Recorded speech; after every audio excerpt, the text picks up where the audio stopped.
A fraude está no TSE, para não ter dúvida. Quem acusa tem que apresentar as provas. Não temos prova. Quem acusa tem que apresentar as provas.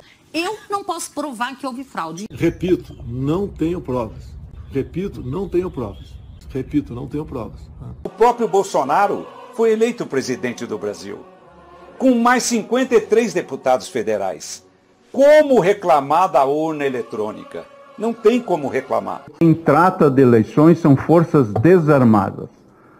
E, portanto, as eleições dizem respeito à população civil que, de maneira livre e consciente, escolhe seus representantes. Então, tudo começa nessa denúncia, que foi de conhecimento do Tribunal Superior Eleitoral, onde o hacker diz claramente que ele teve acesso a tudo dentro do TSE.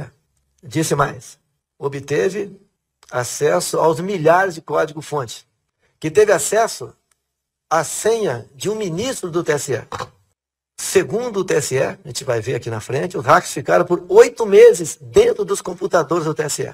E dias ao longo do inquérito, eles poderiam alterar nome de candidatos, tirar a voto de um, transferir para outros. Como é que alguém eleito no sistema eleitoral brasileiro, como é o Bolsonaro, coloca sob suspeita a lisura das urnas? Eu nunca coloquei. Sim. Se eu não confiasse na lisura das urnas, eu não era candidato. Bolsonaro é um grande pilantra, um grande mentiroso. Não é a primeira vez que o Bolsonaro usa as urnas eletrônicas para atacar a democracia. E, como vocês verão, já era previsto que ele iria escalar ainda mais essa narrativa. Por isso, Ciro Gomes pediu, ontem, que fosse aberto o processo de impeachment do Bolsonaro. Porém, o Lira fingiu que nada aconteceu, e o TSE e o STF só fazem notas de repúdio. O clima volta a ficar muito tenso entre a Suprema Corte brasileira e o governo Bolsonaro. Um conteúdo ainda mais grave e mais sério do que as escaramuças entre o ministro Alexandre de Moraes e Bolsonaro é o do conflito entre o ministro Luiz Roberto Barroso e setores militares, inclusive, do governo. Nesse caso, o que se discute é o futuro das próximas eleições.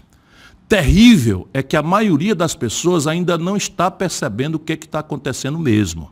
O melhor resumo sobre essa realidade foi feito pela jornalista Maria Cristina Fernandes, para quem eu mando um abraço e peço a ela permissão. Eu faço questão de mostrar na íntegra o brilhante vídeo que ela produziu. Vejam com toda atenção, porque o conteúdo é um alerta muitíssimo grave. Pode soltar o vídeo, diretor. Sabe a novela das urnas eletrônicas? Você achou que tinha acabado, né? Acabou não.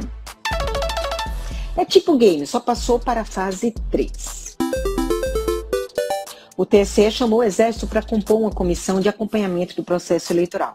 O resultado foi que o Exército levantou 80 perguntas. O tribunal respondeu com 2 documentos, um de 69 páginas e outro de 635 páginas. O Exército fez uma tréplica cuja íntegra ainda é desconhecida. E esta tréplica estava guardada a 7 chaves desde fevereiro. Mas uma parte desta tréplica veio à tona pelas mãos do presidente do TSE, Edson Fachin. E por que isso aconteceu agora? Porque o ministro do Supremo, Luiz Roberto Barroso, num seminário promovido por uma universidade alemã, disse que os militares estão sendo orientados a atacar o processo eleitoral. Vai pretender usar as Forças Armadas para atacar, gentilmente convidados para participar do processo, estão sendo orientados para atacar o processo e tentar desacreditá-lo. O ministro da Defesa, Paulo Sérgio Oliveira, reagiu. Viu na fala do ministro uma ofensa grave. O quiprocó estava armado. O ministro Barroso foi acusado de esticar a corda num tema que estava adormecido. Só que não, estava bem acordado. Na tréplica do Exército está o fundamento da fala de Barroso. Neste documento, o general que representa o Exército na comissão do TSE sugere a adoção de medidas que permitam, olha só, validação e contagem de cada voto sufragado. E a esta altura dos acontecimentos, ainda argumenta que não foi possível visualizar medidas a serem tomadas em caso da constatação de irregularidades nas eleições. Ou seja, há 5 meses das eleições ainda coloca em dúvida a lisura da disputa. O TSE respondeu com 10 páginas. Explicou tintim por tintim, as medidas de transparência, checagem e escrutínio da votação, apuração e divulgação dos resultados. Processo que foi ratificado pelo Congresso Nacional e pelo qual todos os detentores de mandato eleitoral no Brasil, inclusive o presidente da República e seus 3 filhos, foram eleitos. Mas o Exército ainda tem dúvidas. Era bom que fosse só um game, mas eles não estão para brincadeira. E se alguém ainda tinha dúvidas do potencial de encrencas desta campanha, não deve ter mais. E como é que se enfrenta isso? Com uma campanha em tempo real. Não é o tempo das redes sociais, mas aquele da realidade, daquilo que Jair Bolsonaro de fato entregou em seu mandato. Esta não é uma disputa para resgatar biografias ou enaltecer as glórias do passado. Também não é uma campanha sobre a tornozeleira eletrônica de Daniel Silveira. É um plebiscito sobre o governo Bolsonaro. Mas que governo? O afrontamento à Covid-19 gerou 11% das mortes no mundo, num país que tem apenas 3% da população mundial. A inflação é a maior em 27 anos. O Brasil voltou ao mapa da fome. O orçamento da habitação popular caiu 98%.